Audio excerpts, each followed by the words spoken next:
Hello, fellow Airgun Geeks. Wow, it's 2026. This is our 5th anniversary of doing this fantastic podcast. Such a joy to be back for another whole year, Pat. Really is. I agree. Well, let's get down to business and thank the people that have been with us for a while now. Yeah, we got to pay the bills, Pat. We got to pay the Most bills. definitely. The bills are expensive, especially nowadays. Got to pay the gas. So first, I want to thank Donnie FL. He's been a supporter of the podcast since day one.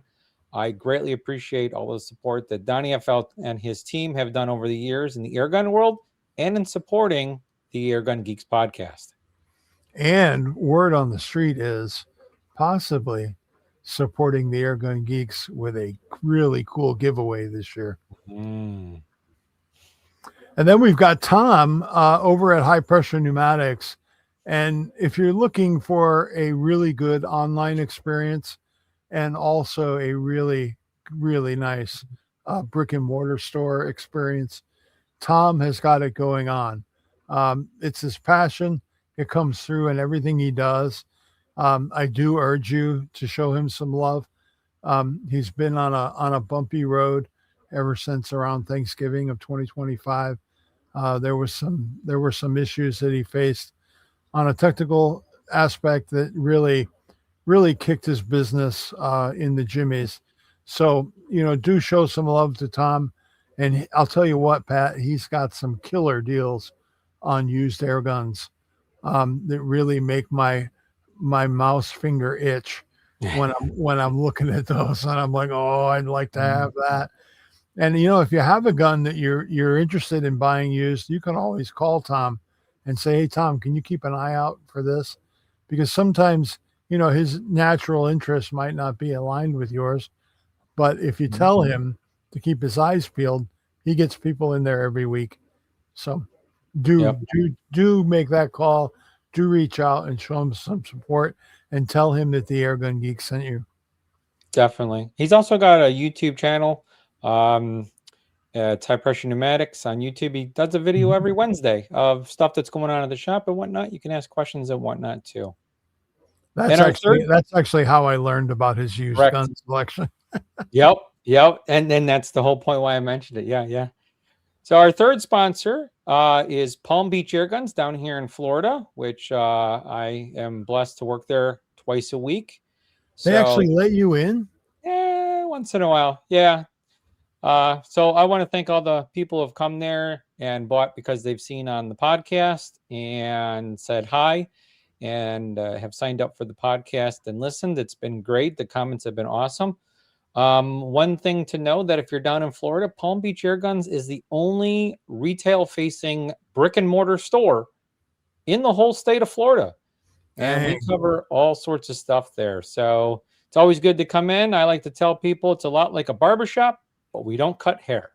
In other words, we like to talk. So come on in, check us out. They're open Monday through Friday from 12p to 6p, because on the weekends, we're out shooting iguanas or just enjoying life. So thank you all the sponsors for all the years of support. Yeah, and I want to thank Palm Beach Air as well for supporting the Airgun Geeks shooting team for going on 2 years now. That is so huge.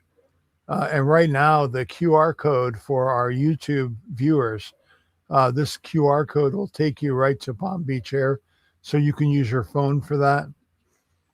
The one that's up right now is for Tom at High Pressure Pneumatics. So if you want a really quick, easy way to link right to him, that QR code on the screen is the way to do that.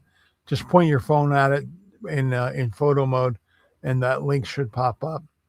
And then last but not least is Donnie at Donnie FL. This is his QR code. So there'll be ways to get the word out and get in touch with them, find out what they have, and great way to support the people who support your Airgun Geeks. Definitely. And definitely make a difference in the airgun community and with supplies and whatnot. Yep. All right. Well, I'm glad that the bills are paid. That's always exciting.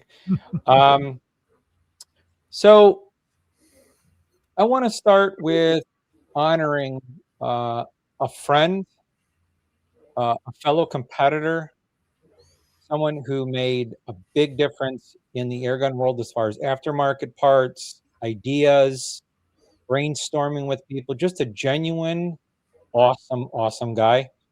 And that is Val Simmons.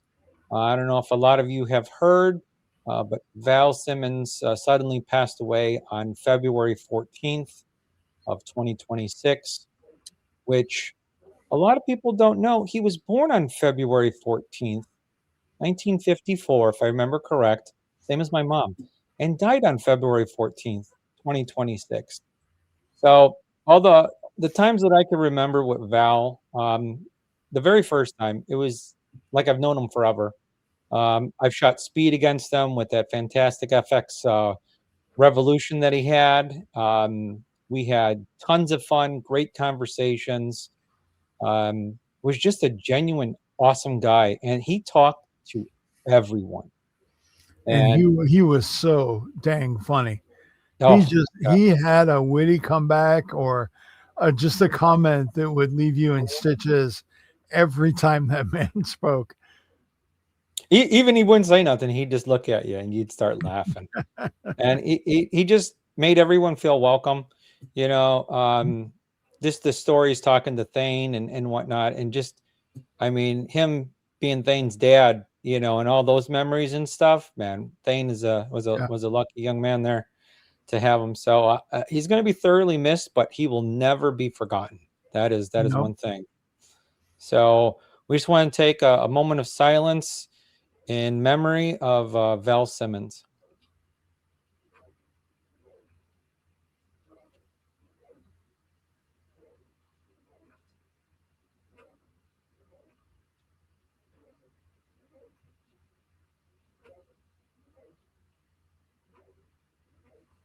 All right. Val, you'll never be forgotten. All right.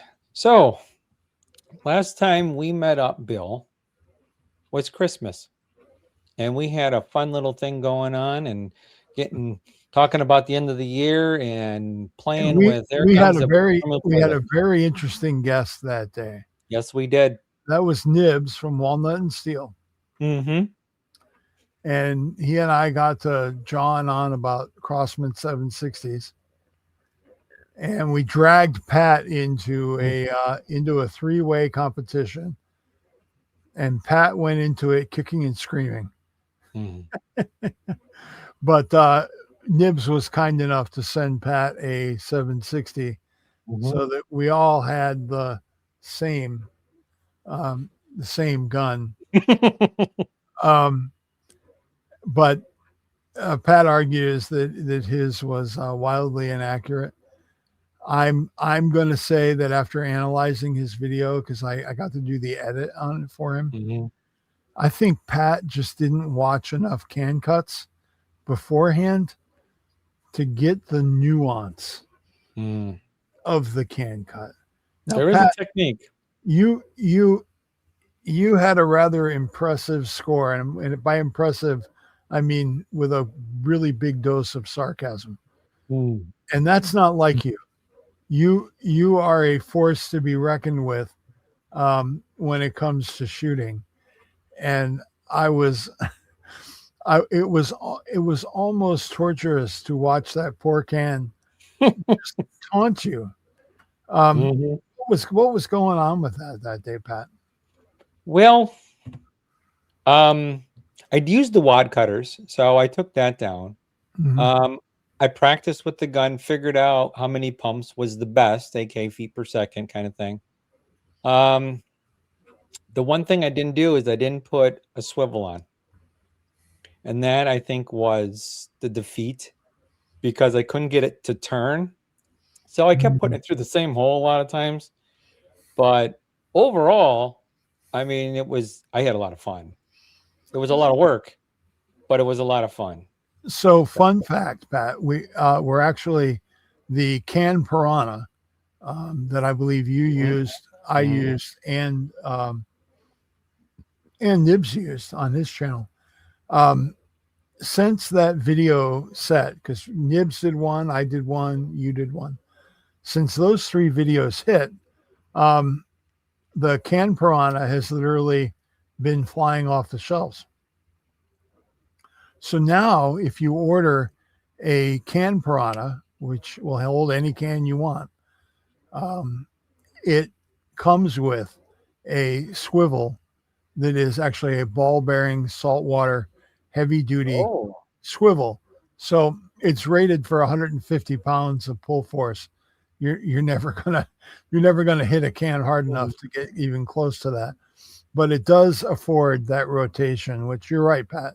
That is actually a really important component of the can cut. But you were going with 5 pumps every time. And as soon as you told me that, I was like, oh, he missed. If you watch Nibs do his can cuts, he will only go like 2, maybe 3 pumps.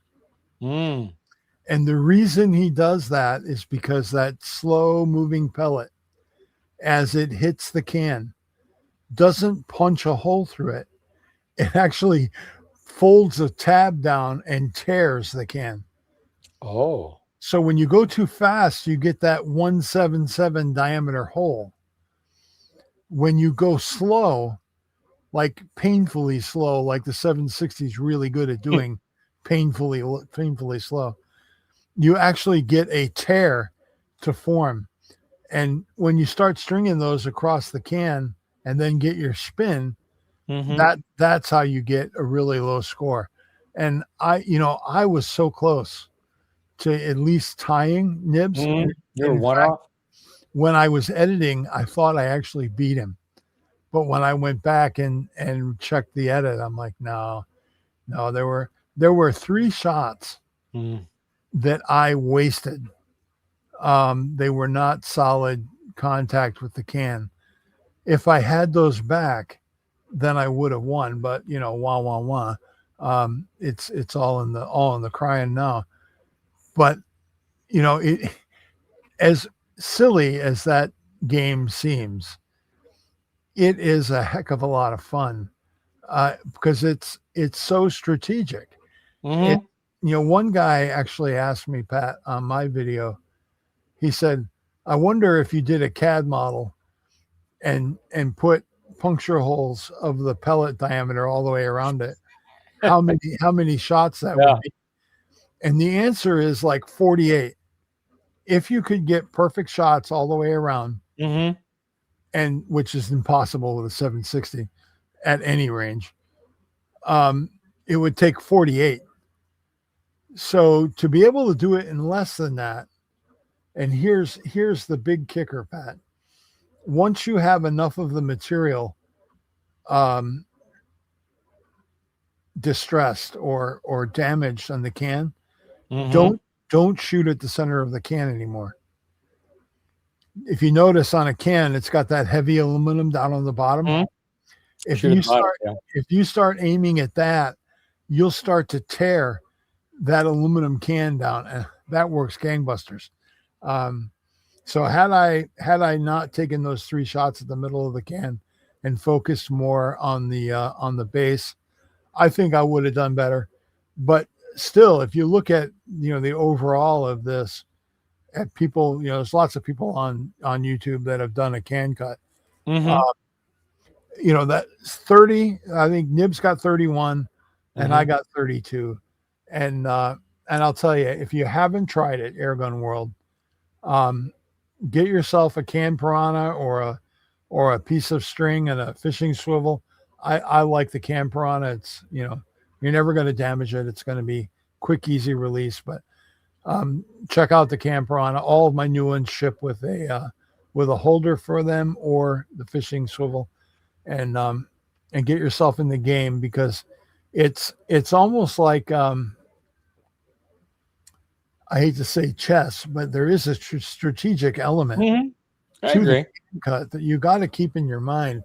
And, one part of it is pellet speed. Another one is, don't use a round nose pellet, use a flat wad cutter to get that, that maximum impact. Use a really soft pellet. because you want it to deform a little bit. But yeah, all of those things all add up to really good scores. And heck, use the comments on the YouTube video and let us know what your can cut was. Mm-hmm. Because I'll tell you what, it is a heck of a lot of fun. In fact, I'm going to be doing some more of those this week with some guns that we're going to talk about a little bit. But Pat, if you want to do a rematch, you just let me and old Nibs know, and we'll entertain your rematch, and maybe we'll even give you a handicap. I don't know. I say that, but if there's one guy in this airgun world who doesn't need a handicap, it's Pat there. Mm-hmm.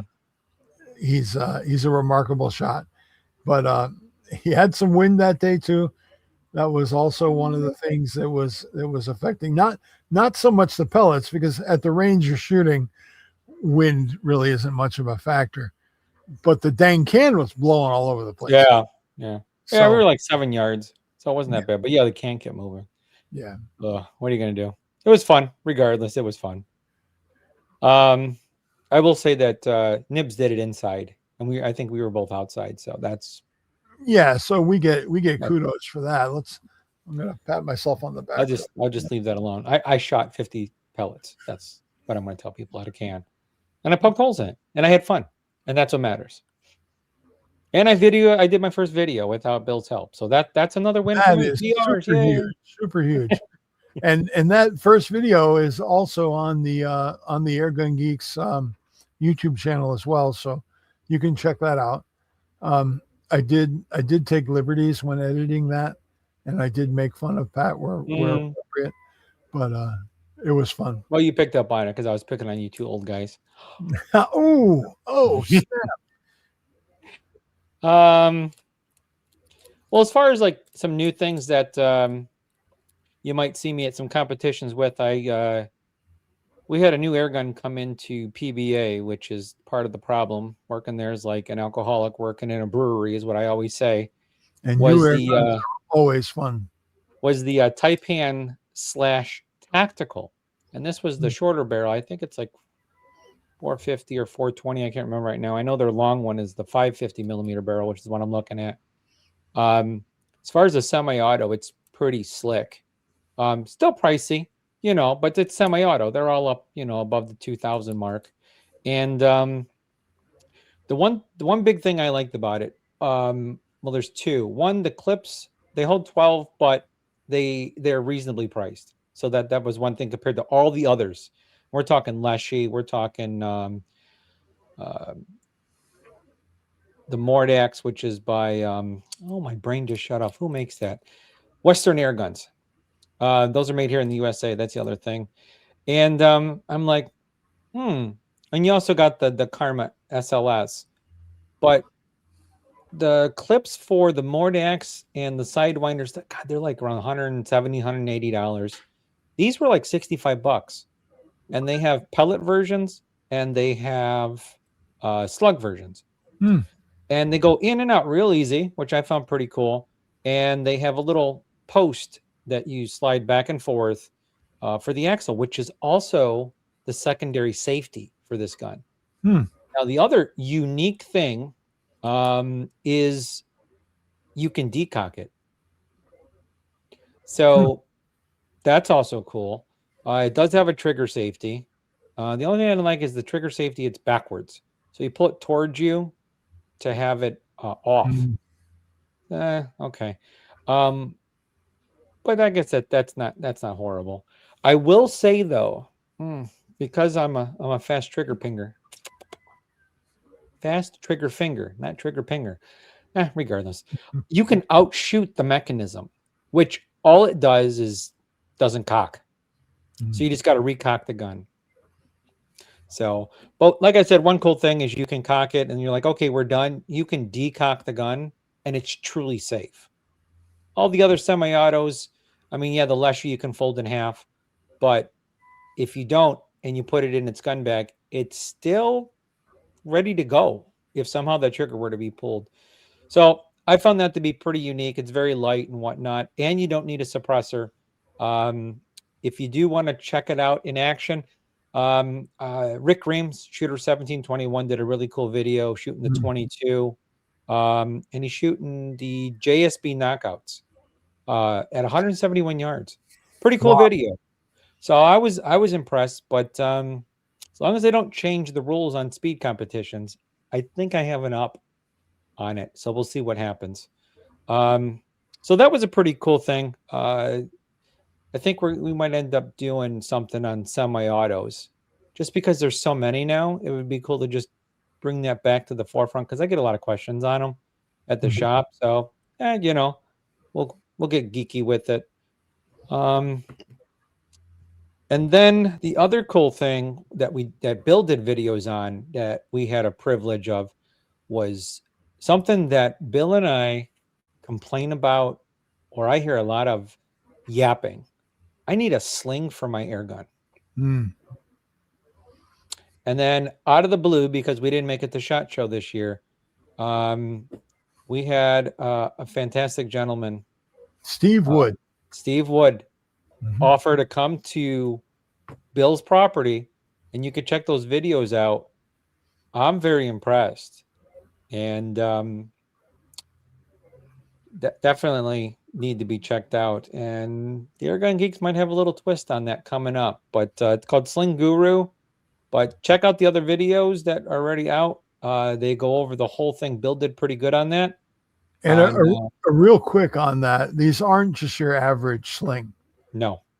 These are it's a platform for your air gun or firearm. I mean, they were originally designed for police forces, SWAT teams, the military, all of the guys who have to go bump in the night. They're designed for those guys, but they actually work really, really well on air guns. And Pat, I did a little test myself where I put one on a gun that already had sling mounts, so I didn't use their sling mounts, and it worked beautifully. It gave me everything that the original included, and it was absolutely transformative, and much more comfortable, because you can carry truly hands-free. You're not always keeping your hand on that shoulder.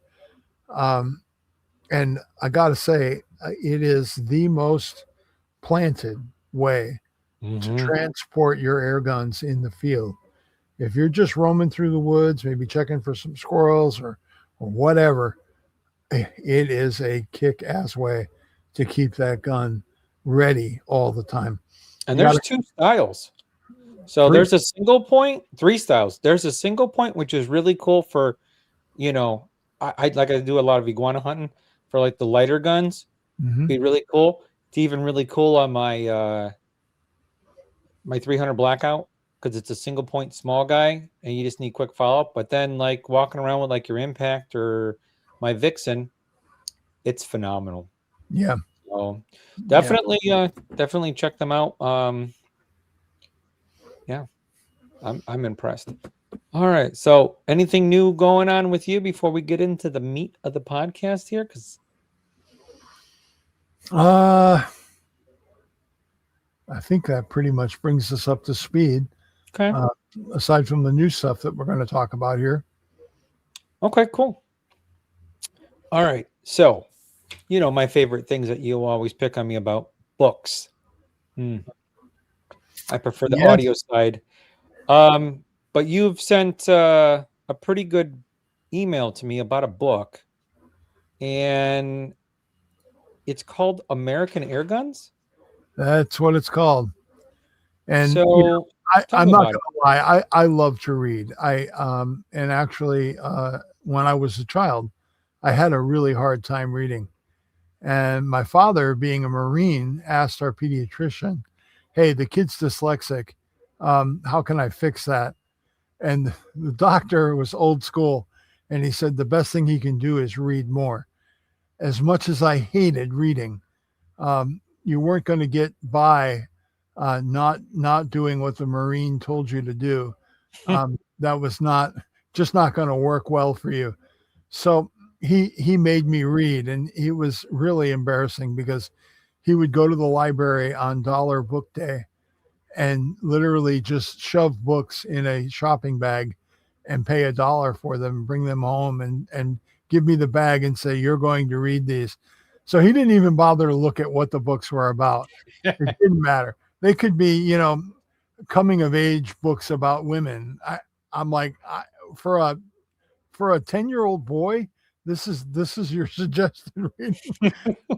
But you weren't gonna challenge him on that very well. So I really developed a real love for reading.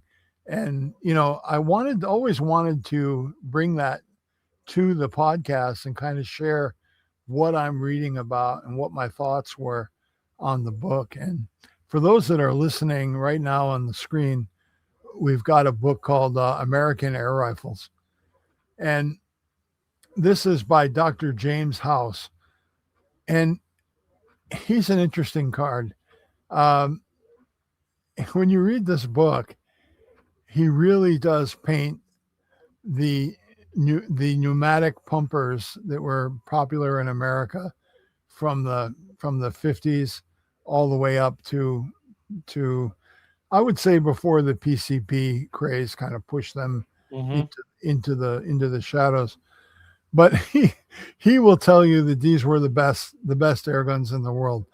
Now, he was speaking about the combination of affordability and what these guns offered. But what he does a magnificent job of doing in this book is backing up everything he's saying with actual hard data. And it's filled with, overall accuracy with different pellets, looks at velocity with number of pumps and pumping effort and all of that data. And of course, the three that he's really focused on are the Sheridan Benjamin rifles. And for those that don't know, the Sheridan was always a 20 caliber, although there were some special editions that did come in other calibers. But for the blue streak and the silver streak and the ultra grade, all of those were 20 cal guns, or most of them were. And all of them had bronze barrels, which a lot of people did not know. Those barrels were actually not steel. And I've never had anybody tell me that they shot out a barrel on one of those. And I don't think they will, because the air gun doesn't generate the throat pressure and temperature that a firearm does. So I think that bronze is going to be just fine. One thing I would reckon you don't do is use a bronze brush on one of those barrels, or you will probably wreck it. Soft cotton patches and felt cleaning buds only. Yep. But he also looks at the Crossman and the Daisy, and you see his comments kind of flop back and forth. But what was most entertaining about this book, Pat, was the way he absolutely chided the European spring guns. I don't know what this guy had up his backside about springers, but he freaking hates them.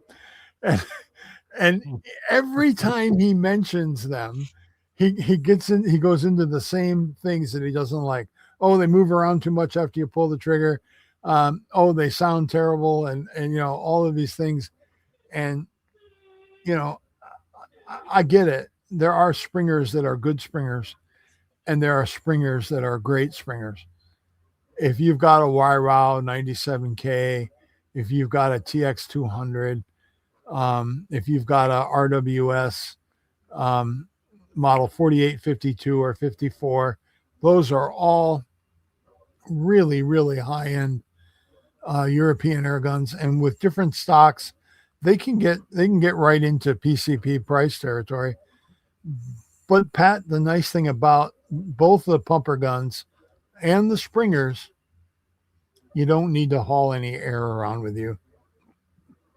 All you need All you need is the gun and a tin of pellets, Yep. and you can Yeah, enjoy. that top one, that's the 2100. That's what I had as a kid. Well, that's what I used to terrorize squirrels with. in this book, Pat, I learned that there were two versions of the 2100. There was 2100P, which was plastic stock. There was a 2100W. Guess what that meant? Wood. Wood. Really? Wow. And the wooden ones also had a metal receiver. Oh, okay. So that's on my list of things. If anybody wants to give me anything and they have an old 2100W, I don't care if it's working or not. I don't care if it's in rough shape or not. But I'm on the hunt for one of those because I think that would be a really fun restoration and a great tool to beat Pat at the next can cut with. Yeah, no. So that would come to me. Yeah, you guys have your childhood guns. I'll go with the 2100. So yeah, interesting.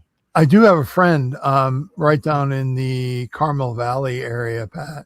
He's got a Silver Streak that I could probably con him out of for a weekend and maybe do a video on that because I've always looked at them, but in the scheme of American air guns, they were always the Cadillacs. They were the Mercedes-Benz of the pumper airgun market, where, heck, a 760 was like $30 for years.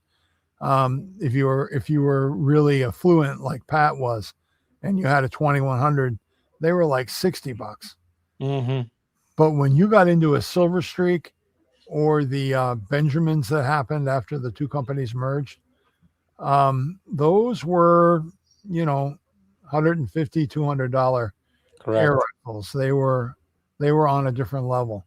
Now there's issues with the Sheridans. They were really challenging to get a scope to mount on them. They never really took that into account. There were some guys that machined dovetails on theirs, but they're rare that you're going to see those. But they are really hard hitting, really accurate pumper air guns. And they're all workable. They're all serviceable. You can get parts. Henry Ford is one of the resources for Crossman and Daisy parts. I believe there are outfits that sell seal kits and O-rings for the Sheridans and the Benjamins.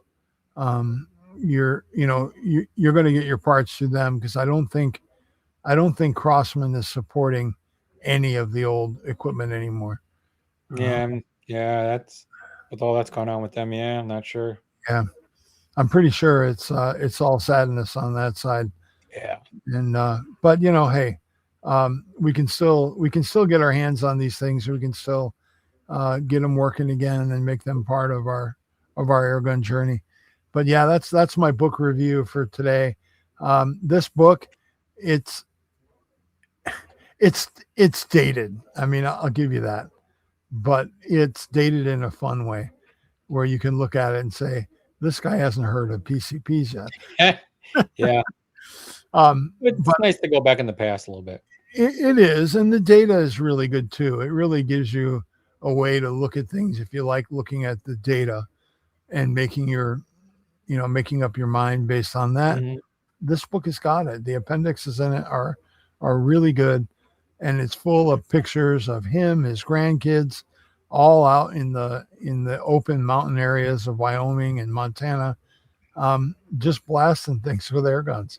It's a heck of a lot of fun. A good read. It's not in print anymore, but copies of this are available all over eBay, all over Amazon, and it's cheap. I mean, it's like I got one in perfect condition for $16. Oh, wow. So they're there. They're easy to get.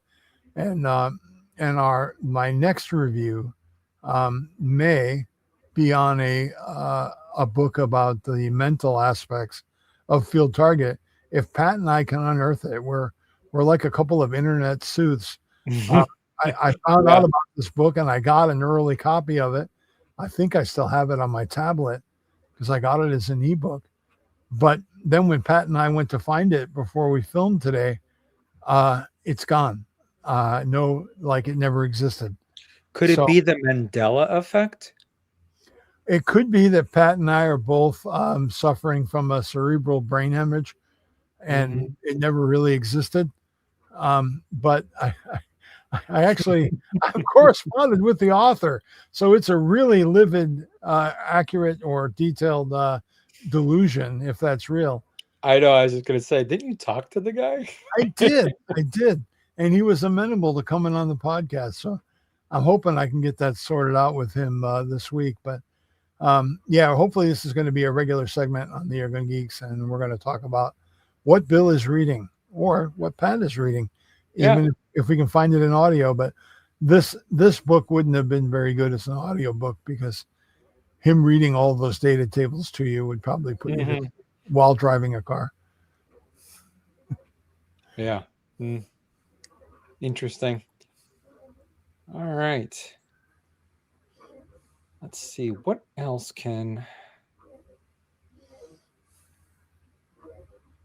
Well, with the upcoming stuff, a lot the big talk right now, as of March, is competitions, Ooh-wee. and more competitions because there's more and some don't exist anymore. So I know that the one that's coming up in May is called IPAC. And if you want to learn about it, because I know they still got spots, you would just go to IPAC, which is ipac-cup.com. And this is a brand new one. This is something that Bill and I haven't ever heard of until this year. And they're doing 100-yard bench with pellets. And then they're doing a 150-yard bench.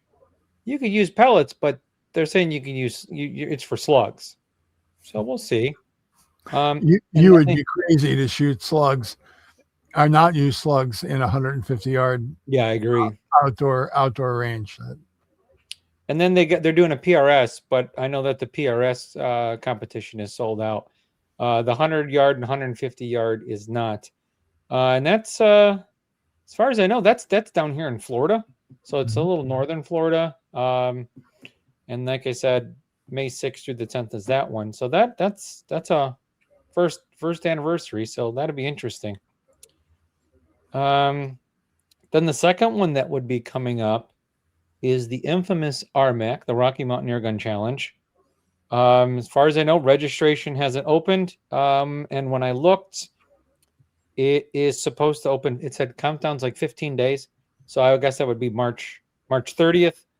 And that is June 23rd through the 28th over there. And that's basically Provo, Utah. And I guess while you're over there, you might as well go check out the new Utah Airguns store that they have over there. It's massive. Then you just go to RockyMountainAirGunChallenge.com to learn about that and keep track of all of that. The next one isn't till August, but registration is opening up soon. I don't know exactly when, but it's the PA Cup, the Pyramid Air Cup. Yep, our favorite. Not just because I'm from Ohio. Might be because I'm from Ohio. That one's August 5th through the 8th. So they gave the dates for the competition. So if you're going to get housing, I would suggest it soon. It is a campground, so you can bring a trailer or sleep in the car or whatever you want. That is always. But don't do it too soon because Pat and I need a non-handicapped cabin this year. We got pushed into a handicapped cabin last year because everybody else booked theirs early. I booked it too fast. although this year we might do something a little different. I don't know. We'll see. Okay. Don't know yet. I'm game. And then the one after that, there's no date yet, but it's EBR. It's Extreme Benchrest. That's in generally Phoenix, Arizona. Registration opening is generally in August, and the competition is on October. So just keep an eye on EBR, though. That's Airguns of Arizona is a big part of that for that competition. And then there's little pop-up competitions that occur. Like last year, Bill came down and we did the Iguana Sniper Challenge. That was at the Hollywood Pistol and Rifle Range down in Hollywood, Florida here with Jessica from Iguana Solutions. And that Her was a channel, lot of Iguana fun. Solutions on YouTube. That was fun. Was so much fun. Yeah. So for those that don't know about it, it's basically extreme field target, which is a new thing that's taken off over the past couple years. And that's field targets that go up to, I think it's 150 foot-pounds and from 10 yards to 100 yards. And you're allowed up to 30 caliber. Technically, you can use a 22 long rifle, but we're air gunners, so we don't. And then we did the iguana sniper part, which is just like hunting iguanas. Very fun events, very timed. You only get so many shots and whatnot to do them. Pat, I gotta pump the brakes here for a second. Who actually won that one? Well, between the two of us, you won the. It's weird. You won the iguana sniper, and I did the field target. Whatever. Yeah, he beat me with my own gun in field target. I did. But you know, it's a team effort. So the team won. We did. Know? You're absolutely right. We did do that. You're right. So good regardless, point. You know, we just threw people off. That was our strategy. You know, it was fun. What surprised me is Pat's the guy who chases iguanas around for a living and shoots them ridiculously fast. And I thought, well, there's no way going into that contest I was ever going to survive. And I come out with the W. I was like, holy crap. It was fun, though. It was a heck of a lot of fun. It was a lot of fun. I still have my targets out in the shop. There's a lot of shooters. And you know, some things happened last year, and she wasn't sure she was going to do it. But she pulled it off, and there was a lot of people there. I have a lot of non-air gunners and people that didn't even have guns at all were just hanging out and having a blast. The food was good. The environment was good. It was just a grand old time. Yep. So if we find out what's going on, we'll definitely broadcast it, whether it's through if we got enough time, through a podcast, or we'll throw a short out. You can also keep up on stuff on the Facebook page, Airgun Geeks podcast Facebook page. We also have a website called it's airgungeeks.com. You can keep on there. Might be adding some stuff to the blog and some other stuff. If you got any comments, complaints, ideas for the show, definitely email us at the airgungeeks@gmail.com. We're always open for topics. We're also open for criticism and positivity. You know, we always want to keep it family friendly and have a good time through all of this. You know, we call it the geekery. The podcast was meant to help people who don't know anything about air guns and people who are complete geeks like us. And we like to get the firearms guys on here and bridge the gap and have that little conversation. And basically tell them we have better standard deviations than you will ever achieve. So, especially now that everyone's shooting like subsonic, it's like, welcome to air gunning, you know, where one, it's cheaper, and two, you could shoot it in more places, and three, they're generally more accurate. So, but it's always fun to have that little. My experience with subsonic 22 has never been higher accuracy, but you know, standard velocity 22 has always been, for me, the sweet spot. But, you know, Pat is he's an enabler of air gun addictions. And he did some stuff for me this month where I was buying some questionable air guns and I had to relay them through Florida to get them to California because California. I shouldn't have to say anything else. California, yes. Yeah, because it's freaking California. But anyway, Pat enabled my my desire to get some Beeman air guns. And to clarify this point, the brand Beeman is not unified. I found out through my research that There is a company, it's also Marksman Airguns, which if you remember those from the 70s, 80s, and 90s, they were notoriously bad, really cheap airguns. They bought the rights, or at least partial rights, to the Beeman name after Dr. Beeman gave it up. Oddly enough, Pat, your old employer, Pyramid, owns the rights to the good Beemans. And the reason I say good Beemans, Wyrow always made some really nice guns that were branded Beemans. The R1, the P3, P17. A lot of those Beemans were made by Wyrow in Germany. And to my knowledge, Pyramid still owns the rights to sell those under the Beeman brand. But if you ever get tempted to buy a Beeman airgun, that's like, you look at the price and you're like, wow, that's inexpensive. There's a reason it's inexpensive. And, it's not all bad. But two examples. One was the 2027, which was a pistol that I don't think they copied from anybody. I think it was a ground up design for them. I've operated shovels that were more comfortable than the grip on that gun. And I have enormous hands. My hands are really big.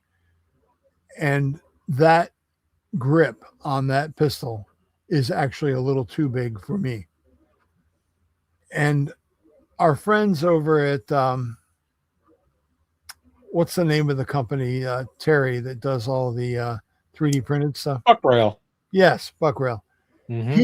He actually sells the 2027 pistol stocks as bookends because he has a business selling an upgrade for that gun to put a reasonable grip on. Okay. Yeah. So he's got all these wooden ones, and he had nothing to do with them. He's like, well, I don't want to burn them. What do I do with them? And one of his relatives suggested making bookends out of them. So they are that bad. They really are. But I thought, if I get creative with a wood chisel and some carving tools, and this was the kicker, a really nice like modeling clay that is actually a 2-part epoxy. I was able to put my hand after I got the wood removed. I was able to form a thumb shelf on that stock. It came out very nice. It actually made that gun a much better shooter. But here's the big but: there's no regulator on it. So your velocity is constantly changing from shot 1 to shot 100. So you really got to pick your spot where you're accurate and just fill to that pressure, take shots, and then fill it back up. So you become the human regulator on that gun. But do spend the time to study it, because if you're just relying on, well, the gun still shoots, your point of aim is going to go up and down as you're discharging that gun. And the reason for that is it's a very, very simple slingshot valve on that gun.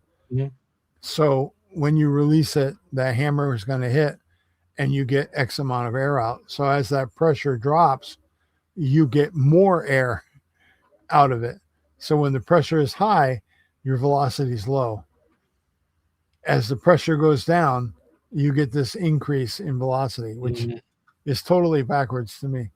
But that's the way this gun is. So again, you got to be the human regulator.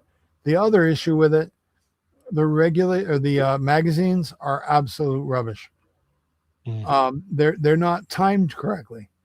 So the pellet doesn't clock right. When you want to bring the bolt forward, the pellet's got to squish its way into the bore, which is just that. I was like, really, guys? You don't have quality control watching this kind of stuff? Oh, God. And the answer is no, they don't, because nobody in China can shoot an air gun or own one. So to think that they're air gunners, they're not. They're just trying to satisfy the American market. So my video on that gun is not going to be nice, but there is a path forward, and that is Tony. Or is it Tony? Big Air Precision is the guy. He's another manufacturer like Maple and Carm that makes really, really nicely made 3D printed magazines. What I really like about them, he always puts the gun name in big letters on every mag. So you don't look at this and go, oh crap, what was this for? It's written right on there. Troy at Big Air Precision. Magnificent service, really good designs, really good workmanship, nothing but positive. And it was actually Nibs that turned me on to him. But if you guys remember, I did a video before the holidays where I had this model 160 sitting on the shelf for 38 years. And I took it out and dusted it off. I'm like, wow, this is actually a really good shooter. And then Pat tells me that that gun continues today under the QB name from Beeman. And it's the same company that manufactures them in China as the 2027. And I got one. And it took forever for it to get to Pat's house and then to here. I take it out of the box and I go to separate the action from the stock, because the first thing I'm going to do is adjust the trigger. I mean, they're always 3.5, 4 pounds. That to me is not acceptable. It's such a good trigger because they copied very faithfully all of the Crossman geometry. They literally, it's a knockoff of a 160, and they have PCP versions of it, COT versions. But I wanted the biathlon stocked 177 to see if it was a decent shooter. The barrel in it is fantastic. I have no qualms saying that. But man, the very first thing separating the stock from the action, the mounting stud is bent. It's bent where the thumb knob is screwed in. So somebody at Beeman put a tool on that thing and literally over torqued it. They cross threaded it. And the reason they cross threaded it was because the thread on the other end that goes into the action was actually tweaked. So the whole stud was coming through the stock, kind of not centered with the clearance hole. The person who was trying to put that thumb nut on there stripped it and probably didn't want to take the hit from their own quality people and literally put a stack of washers underneath the stud and then screwed it back in and shipped it out. And you know, okay, I get it. Guy didn't want to get in trouble for doing really crappy work. But here's where it lost me. I've had Crossmans that had issues out of the box. We've been there. But I called Beeman and really surprised that I actually got a human being. And he seemed like a really nice guy, seemed really knowledgeable about air guns. I sent him pictures of what was wrong with my gun. He's like, oh, that's not right. Let's get you those parts out right away. So I get the box. He sent me 2 parts that have nothing to do with my gun, Pat. I mean, there's not a part on my gun that matches these. And I gave him the model number of the gun that I bought and pictures of the parts. So I don't understand that. But then it got worse, because then when I tried to call him back to talk about that,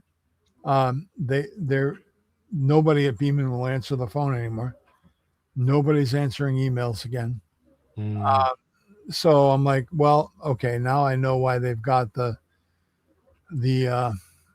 notorious stories about them. Yeah. But don't think that this is the same as a lot of the Beeman guns that the Pyramid sells. A lot of those are Wyrow manufactured and very high quality. But the quality that you get on the cheaper Chinese ones.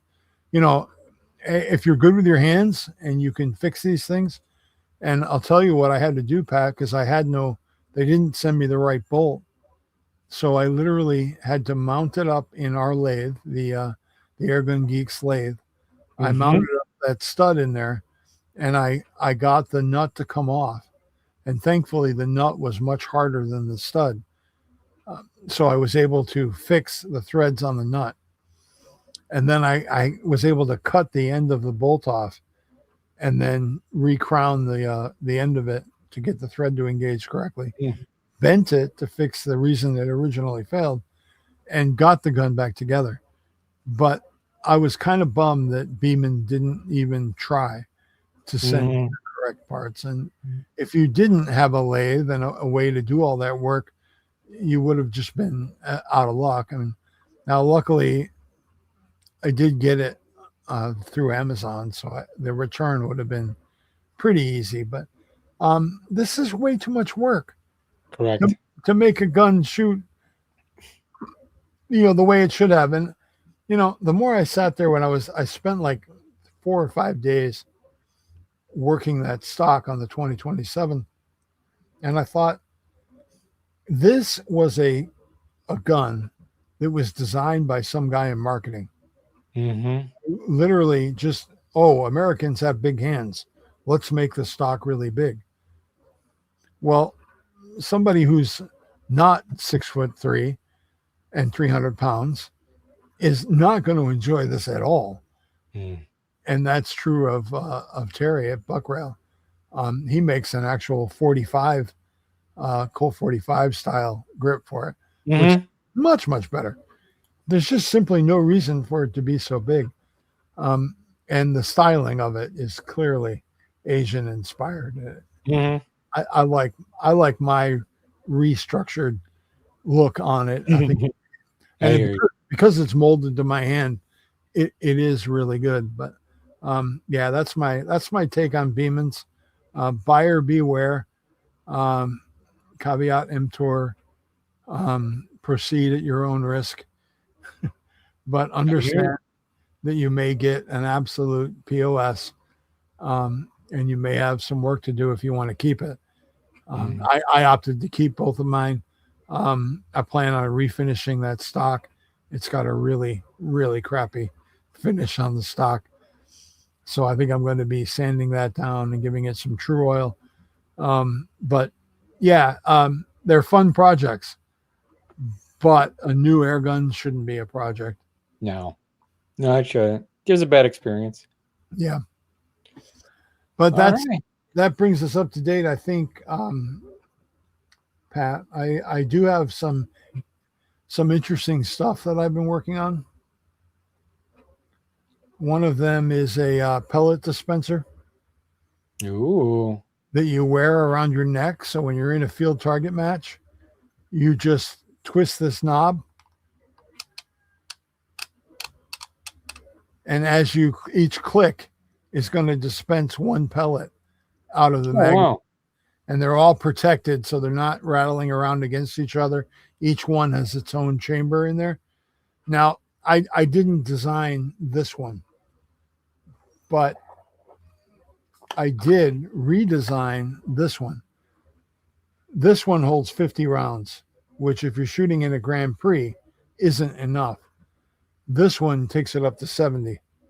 And I think I like the actual gear, the detent mechanism on this one. I think mine is nicer. But I'm probably going to offer both of them on the Target Forge website if there's enough interest. I happen to love these things. I've been testing them in different materials on the 3D printer. I think I've come up with a combination that really gives a great feel and offers protection for your pellets. And you can't really dump these out. You're not going to bump your bag or your pouch and spill your pellets all over. You're going to really dispense one every time you tell it to come out. So that's been a fun project lately. But I think that's about it for me, Pat. do spend some time and check out Target Forge. Mhm. We still got all of the great, well, a lot of the great Target stuff that we've always had. Not so much on the swingers for the conduit, but we have all of the other stuff. We have the quickies for the ends, which, Mhm. as far as I'm concerned, mine are the best in the industry. You don't need any extra hardware. One part does it all. It's got spring retention for the tubes that go down, all of that stuff. Um, Also the can piranha, Mhm. great for unleashing unholy hell on some cans, and the the card shark too. That Mhm. that is a great way to get really good air gun targets. I mean, put a 10 of clubs up at 20 yards and only hit the suits on the card. Yep. If that doesn't push your accuracy, um, I don't. You must be Thane Simmons, because it does mine. I used to love to finish my practice with a 10 of spades up there, and only let myself go in when I got all of those spades punched. But yeah, it's a great way to turn a a dollar store deck of recycled Vegas cards into really good targets. The 300 weight paper on those prints so well. So I think that's all I got, Pat. Do check out Target Forge if you can. Mhm. It helps us keep doing this stuff. So the other thing that we talked about in the beginning, Bill, was something from Donnie FL. Oh, the big Mhm. contest The here big in contest. So Donnie has offered a quarterly surprise or a quarterly. That means device. Four. So we'll be four. giving away four different suppressors. Wow. And from what I can remember from my notes right here, it looks to be a sumo.